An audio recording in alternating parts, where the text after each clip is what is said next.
Hi అండి. అందరూ ఎలా ఉన్నారు? అందరూ బాగుండాలి, అందులో నేను ఉండాలండి. ఈరోజు నేను మన ఆరోగ్యం మన చేతుల్లో అనే టాపిక్ గురించి చెప్పాలనుకుంటున్నానండి. ఎందుకంటే ప్రస్తుతం ఎవరిని చూసినా సరే ఏదో ఒక వ్యాధితోనే బాధపడుతూ ఉన్నారండి. కాకపోతే ప్రస్తుత సమాజంలో ఏం జరుగుతుందంటే మనం డబ్బు సంపాదించాలి లేదా మంచి పొజిషన్కి వెళ్ళాలి అనేసి ఏం చేస్తున్నామంటే మన ఆరోగ్యాన్ని మనం నిర్లక్ష్యం చేస్తున్నాం అనమాట. మనం ఎంత డబ్బు సంపాదించినా సరే అండి, మనకు ఆరోగ్యం లేకపోతే ఎందుకు? ఉదాహరణకి ఓకే, నువ్వు ఎంతో కష్టపడ్డావు, నీ ఆరోగ్యాన్ని పక్కన పెట్టి ఒక మంచిగా డబ్బులు సంపాదించావు, మంచిగా ఉన్నతమైన స్థానంలోకి వెళ్ళావు, సరే అప్పుడు నువ్వు ఎంజాయ్ చేయాలనుకుంటున్నావు. కానీ నీ హెల్త్ బాగోదప్పుడు ఏం చేస్తావు? సంపాదించిన డబ్బునంతటినీ కూడా మళ్ళీ హాస్పిటల్కి ఖర్చు చేయాల్సి వస్తుంది. సంపాదించండి, తప్పులేదు, కానీ మన ఆరోగ్యాన్ని కాపాడుకుంటూ టైంకి తినండి. మార్నింగ్ 8 గంటలలోపు మనం అల్పాహారం అనేది చేయాలి. కానీ ఈ రోజుల్లో ఎవరైనా చేస్తున్నామండి.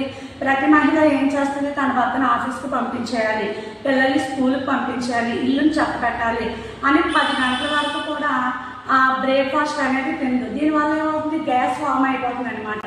మనకు తెలియకుండానే మనం ఒత్తిడికి లోనైపోతున్నాం.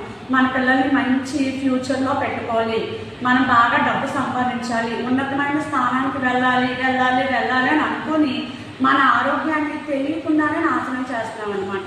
అలా కాకుండా మన ఆరోగ్యం నిన్న, డబ్బు సున్నా. ఎందుకంటే మీరు ఎంత డబ్బు సంపాదించినా సరే ఆరోగ్యం లేదు. ఏం చేస్తారు? ప్రస్తుత సమాజంలో మీరు గమనించారో లేదండి, ఎవరు చనిపోయినా సరే ఒక సహజ మరణం అనేది కనిపిస్తుందండి. సహజంగా తనకు ఒక 120 సంవత్సరాలు అయిపోయి చనిపోయారు అని ఎవరైనా మీ చుట్టుపక్కల కానీ మీ రిలేటివ్స్లో కానీ చూసారండి?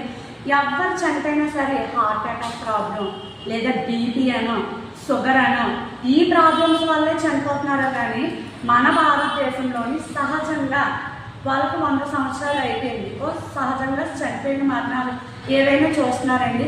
యాక్సిడెంట్ వదిలేండి, మనం దాన్ని ఎవరిని ఏం చేయలేండి. కానీ మీ చుట్టుపక్కల ఎవరు చూసినా సరే ఒక 1 మంత్ హాస్పిటల్లో ఉన్నారండి, హెల్త్ బాగోలేదండి, రీసెంట్గా చనిపోయారండి. ఇదే కదండి మనం చూస్తున్నాము. మనం ఇంత సంపాదించింది ఎందుకండి? మనం ఆరోగ్యంగా ఉండడం కోసమే కదా. కాబట్టి నేను ఏం చెప్పాలనుకుంటున్నానంటే, ముందు మన ఆరోగ్యాన్ని కాపాడుకోండి. టైంకి తినండి, నేనేం చేయాల్సలేదు. టైంకి తినండి, మంచి ఫుడ్ తినండి, మీరు వండుకున్న ఫుడ్డే తినండి, మన ఇంట్లోనే అందుబాటులో ఉన్న ఫుడ్డే తినండి. టైంకి మార్నింగ్ 8 తినండి, మధ్యాహ్నం 1 గంటలోపు తినండి, రాత్రి 8 గంటలోపు తినండి. ఇంతేనండి, మన కోసం మనం ఇది చేసుకోలేదండి.